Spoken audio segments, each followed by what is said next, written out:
are certain components often associated with horror, like atmosphere, twists, and jump scares, but there's another aspect many people forget about: brevity. Whether it's an indie flick or part of a franchise, most features in the genre are quite short. Now, there's nothing wrong with the story being succinct, and it is difficult to keep audiences thoroughly enthralled and terrified for 120 minutes or more, but the entries on this list sure do manage to pull it off. So with that being said, I'm Jem from WhatCulture.com, and here are 10 more great horror movies over 2 hours long. Number 10, Thirst. In Thirst, devout priest Sang-hyun becomes fatally ill by taking an experimental pathogen. After accidentally receiving a blood transfusion from a vampire, Sang-hyun develops a craving for blood. Not only that, he's unable to control his sexual urges, conflicting with his religious beliefs. Based on his repertoire, it's obvious that the director has an immeasurable talent for humanizing morally ambiguous characters. Thirst is no exception, since Sang-hyun is constantly depicted as a victim, even where he gorges on his prey. The fact that Sang-hyun is a minister adds an interesting complication too, since he doesn't just wrestle with his bloodlust, but his fate. Despite the premise, Thirst feels like more of a tragedy than a full-blown horror. No matter how hard Sang-hyun tries to find benefits or justification to his dilemma, it always leads to heartbreak. Although the director focuses on the human element, that does not mean Thirst isn't devoid of bloodshed. Viewers who are worried this will be an art house drama will be reassured to know that there's more than enough splatter violence to keep you gorehounds going. Number 9, Apostle. Apostle opens with Thomas Richardson, played by Dan Stevens, infiltrating a cult to rescue his kidnapped sister. While searching for his sibling, Thomas discovers the origins behind the commune are more disturbing than he could have ever imagined. Even though Gareth Evans defined his career with the action-oriented Raid films, Apostle proves the Welsh filmmaker has a knack for folklore horror. Though viewers will wish certain scenes were shorter, it's because they're unbearably unnerving rather than boring.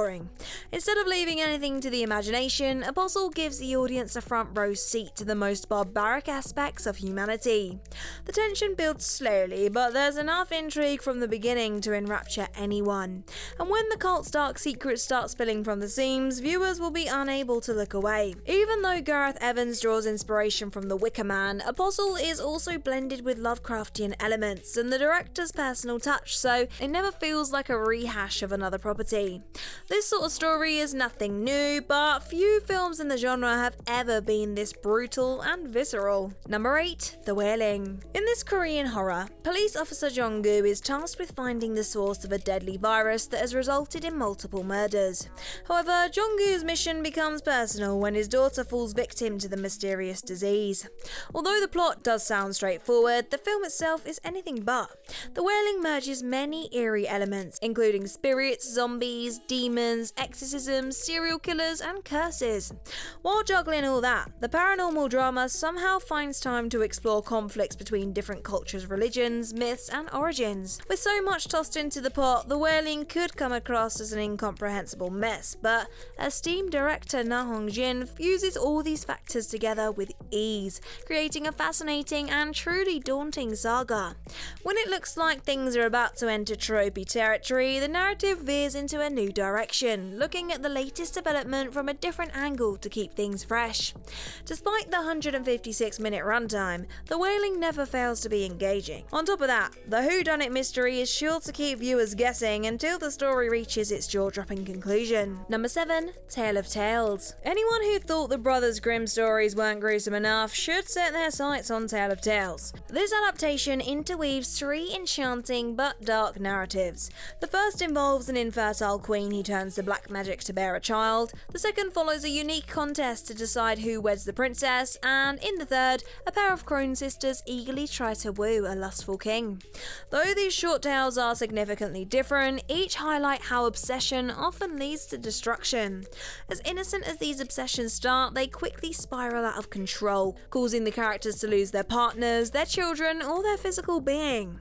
Each saga goes through so many twists and turns, it has little resemblance to how it started. One minute, a king's playing with an oversized flea, and the next, his daughter is slicing and dicing an ogre. The unconventional structure amplifies the tension since it's impossible to tell what's around the corner. Since Tale of Tales doesn't tone down the unpleasant elements synonymous with European folklore, it is a must-watch for horror fans. However, those who are expecting something more Disney-esque should probably look elsewhere. Let us know your thoughts in the comments down below, and while you're there, drop us a like, share and subscribe too. Number 6. Dr. Sleep. Time and time again, Mike Flanagan has proved himself as a horror auteur. As such, he seemed like the perfect candidate to helm the Shining sequel, Dr. Sleep. Due to the legacy of Stanley Kubrick's Shining adaptation, it seemed almost impossible for the follow-up to live up to expectations. Dr. Sleep may not match the first installment, but it serves as a solid continuation due to the magnificent cinematography, outstanding sound design, subtle word building, and rich characterization. Ewan McGregor, who plays Dan Torrance, offers one of the most nuanced and multi-layered performances of his career. Rebecca Ferguson's Rose is a significantly different antagonist to Jack Torrance, but she remains equally terrifying. Rather than staying faithful to the source material, major changes were made to interconnect the story with Kubrick's The Shining. This decision does lead to some blatant fan service, but it offers a more satisfying climax overall, allowing Dan Torrance's story to come full circle. It may not be a necessary sequel, but there's no doubt everyone involved put in an immeasurable level of care and love into this project. Number 5. Possession. During the 1980s, the BBFC began cracking down on features believed to be too disturbing for the public. In the end, 72 of these video nasties were banned, including 1981's Possession. The psychological drama isn't a conventional horror, but it's easy to understand why it caused a stir.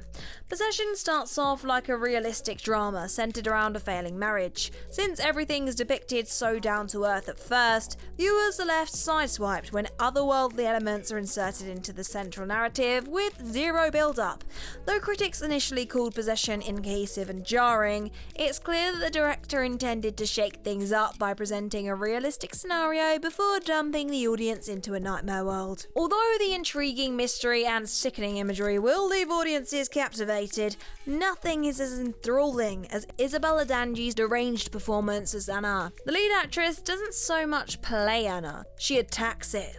She performs with such unbridled mania, especially in one particular scene, that it's sweat-inducing just to watch her. With so much to digest, Possession encourages multiple viewings. This is easier said than done though, since there are some who will struggle to get through the experience even once. Number 4. Bones and All. Bones and All revolves around teenage cannibal Maren, played by Taylor Russell, who tries to make a life for herself after her father abandons her. Befriending fellow cannibal Lee, played by Timothée Chalamet, the pair travel together, hoping to restart their broken lives. Despite what the plot implies, Bones and All feels more like a coming-of-age saga. The central duo are surprisingly relatable, to the point where it's easy to forget they spend their days stripping the flesh from their victims with their bare teeth. Humanizing Lee and Maren works in the story's favour, since viewers are sure to find themselves getting invested in the pair's struggles, only to be repeatedly reminded how self-destructive they are. Try as they might, the two cannot escape their past, resulting in a surprisingly sweet but tragic romance. Due to the unsettling subject matter, things are usually tense, but every time the self-proclaimed eater Sully is on the scene, the tension shoots up to 100. Anyone expecting a traditional scary flick may want to think twice before sinking their teeth into Bones and All. Having said that, it's sure to satisfy horror fans who crave an unconventional and deeply messed up love story. Number 3. Bone Tomahawk. In this dark western, Sheriff Hunt, played by Kurt Russell, and his team are tasked with rescuing a group of locals kidnapped by flesh-eating savages. Even though the dialogue-heavy scenes could drag, viewers should be thoroughly engaged thanks to the tight script and powerful performances across the board. While there are some brutal moments, including a scene involving a leg being hacked off, the gore usually remains off-screen, but once Bone Tomahawk reaches the third act, boy, it's all systems go until the credits roll. Despite the fact most viewers should expect some grisliness from a cannibal story, nobody is anticipating the violence to be this uncensored. Once the barbarism reaches its peak, it genuinely feels like the ensemble have stumbled into hell itself. The fact that filmmakers deliberately toned down the bloodshed for the first 90 minutes makes the closing massacre all the more spine-tingling. Though Bone Tomahawk is a phenomenal feature, it will test the mettle of the biggest horror advocates. Don't say you weren't warned. Number 2, Suspiria, 2018. Suspiria follows aspiring dancer Susie, played by Dakota Johnson, as she joins a world-class ballet academy. In the end, it's revealed the establishment is run by a coven of witches, though. Although the Suspiria remake wasn't expected to be a carbon copy of Dario Argento's original, 2 significant changes were made that could have hampered the story. At 152 minutes, this reimagining is almost twice as long as the original, and rather than allowing the tutor's secret remain a mystery until the climax, the cat's let out of the bag straight away.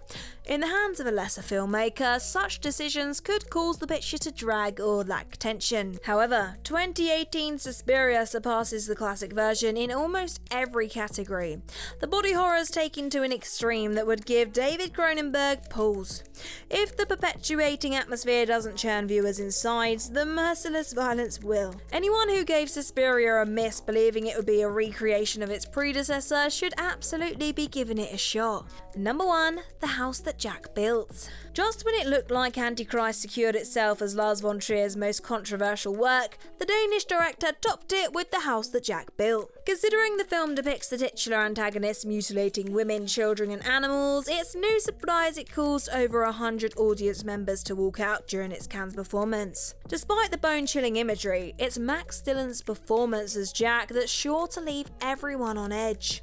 Once Jack proves he can unleash his savagery on the turn of a dime, it's obvious his tranquil demeanour is the calm before the storm. For this reason, things are more tense when the calculating psychopath behaves normally. If viewers start feeling uncomfortable, it might be best to check out. Not only is the graphic violence present from the beginning, it doesn't let up for the next 152 minutes. Even though Von Trier's catalogue boasts some truly iconic imagery, House has some of the most beautiful visuals of his career. The House That Jack Built certainly is not for everyone, but it's arguably Lars von Trier's most passionate and ambitious work yet.